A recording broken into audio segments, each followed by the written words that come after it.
If Pardis arrive and Serafina arrive early, then is this anniversary? I mean, it does some sale package right now, but this is not like true anniversary yet, right? So I guess in a way, kind of like pre-anniversary is starting already.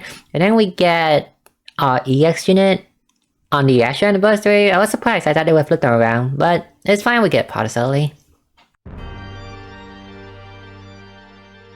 Newest unit for this time is Pardis. He is very strong and stuff. It sucks that he is Pardis and that he sends my favorite couple into the afterlife, but he's still a very strong unit though.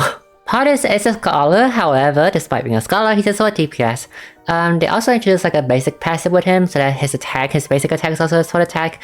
So he's only a scholar because he is the scholar king and he possesses a scholar ring, but he's just mostly act more like a warrior, although a sword DPS, but he still counts as a scholar. So bringing him into the scholar drop tower absolutely demolished that place. First of all, change. From now on, instead of notable skill, I will put the recommended skill instead. Mainly 1 because his skill is getting longer, and 2 I think it's better for that people to know which 3 skill they want to use. So the recommended skill will be the 3 skill that I think is best for just general play. There might be some other skill that is good, but you might use it in a different situation, etc. First is God Blow. It's a 1-hit 1000 power max boost, very similar to other DPS like Lavina or Edelgard, even though they are outdated unit, who had these type of nuke. They are not good, however, combined with Pardis. Because of its passive, this can go up to 1 times 3000 power. 1 times 3000 is very powerful. Like, he hits so much damage, you're gonna hit for like 200, 300k, even if the enemy is not broken, and even if they are not weak to any of the weakness that Pardis is hitting. That's how strong the skill is. The skill also costs a lot of SP though, so hopefully you have Shana. Or if you don't have Shana, then only use this.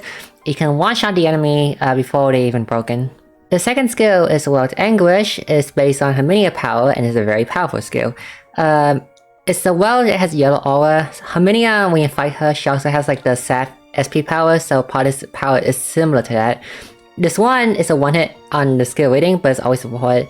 Because the 4-hit you get the plus 3 hit from sapping 50 SP from the other allies. The skill is 4 times 110 a base max boost, and it go up to 8 times to 330, assuming you have double cast and the 200% potency stuff active. So therefore the skill is his main skill.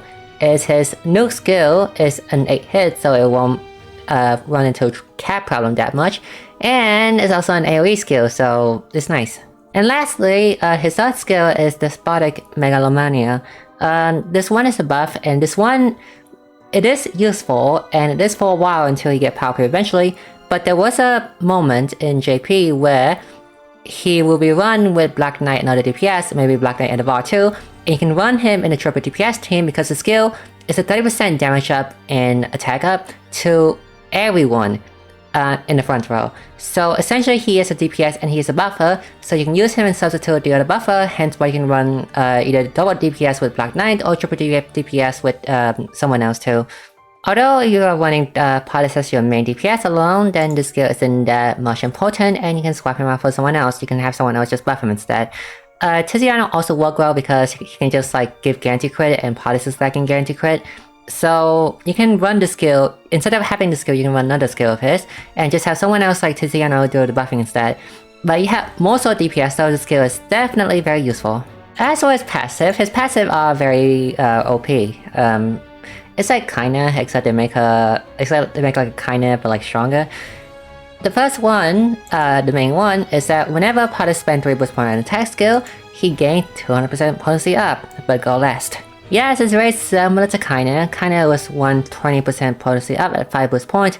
The downside to this, and it is quite a downside, so manage this carefully, he will go last. Pardis will go last before everyone else, even the enemies. So this is fine, but there is a problem with this synergized with his next passive. His other passive is that when Pardis is at 4 HP, he grants himself 100,000 damage cap up and also 30% attack up and sword damage up. This is a lot, because the damage cap and also the self bar, this will improve his damage bar a lot. However, because Pardis go last, he will always act before the enemy. It is very likely that he will get hit by the enemy before he can attack. Doing so, he will ruin his passive. He won't have this passive active. This is like the only downside to his going last problem. However, there are ways you can work around this. Number one, just break the enemy. Break the enemy so they can't attack you, so Pardis will be fine. Number two, give him a dodge cape, like the one you find in Octopath, so that he can dodge all physical and magic attack. And number three, you can just have him act from the back row, so he will stay in the back row until the enemy attack, and he go to the front row so he won't get hit. So yes, it is a downside, but it is a manageable downside with his going lasting. And finally, his ultimate, a very strong ultimate. Whether you want to A1, you have like an extra stone, you want to like go for A1 first or U+, you have a choice. And speaking of U+, I might as well talk about this really quick. This new update changed, it's an Ultimate 20 update. It changed how the ultimate system works. So now, you can now level any character ultimate to level 20 for free, but the stone is now used for the extra usage, and now you also gain double gauge charge when you use the boost point. So it changed a lot on how if you want to use a stone or not. For Pardis, both his A1 and his ultimate is good, but rather both option is good. So you can pick the one you prefer. For A1, it's more stat and one step closer to his super powerful A4. For Ultimate Plus, you get more ultimate, so you can have more chance to double cast in Cascade battle, and he will charge his ultimate faster, and he will not need to rely on R1.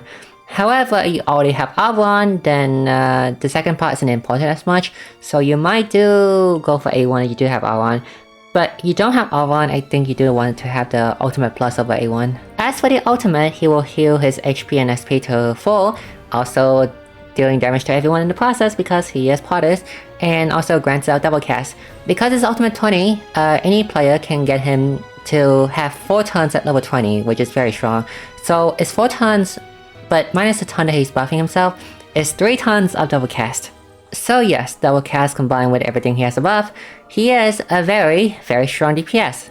For Pardis, I am giving him a 10 out of 10, because if he was just like a pure DPS like kinda was, it would just be 9 out of 10.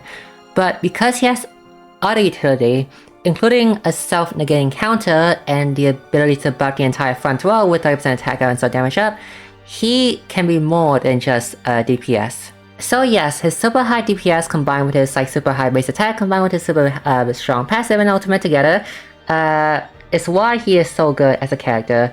Now there's a problem though. He is overpowered, but he is Pardis. If you do not like Pardis, it's fine to skip him. Everyone will get power creep eventually, except for Shana for some reason. She's doing like the most half character in both server. In a year from now, he will get power creep by other stronger DPS, so it's fine if you skip him. And that is it for now. I shall now go prepare for my Seraphina video, which might be a few days late.